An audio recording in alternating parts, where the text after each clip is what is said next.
இருந்து வந்திருக்கோம். நம்ம கூட ஸ்டூடெண்ட்ஸ் இருக்காங்க, அவங்க கூட பேசலாம் வாங்க. ஹாய். உங்க நேம் என்ன? என் பேர் சஷ்மிதா. ஹாய்டா. உங்க நேம்? இளமதி. இல்லையா நல்லா பாட்டு பாடுவா? நந்தினி. ஒரு ரெண்டு லைன் பாட முடியுமா உங்களுக்கு? இசைமழையில் நிறைய நீங்கள் தயாரா?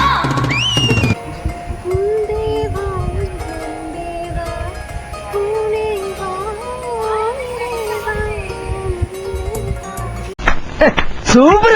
ஓகே அம்மா, இதுல யாரு பிடிஎஸ் ஆர்மி?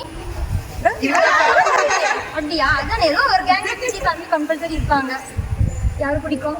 எனக்கு பிடிச்சவங்க பார்த்தீங்கன்னா OT7 எல்லாத்தையுமே பிடிக்கும். ரொம்ப பிடிச்சதுன்னா JK. ரொம்ப பிடிச்சதுன்னா JK.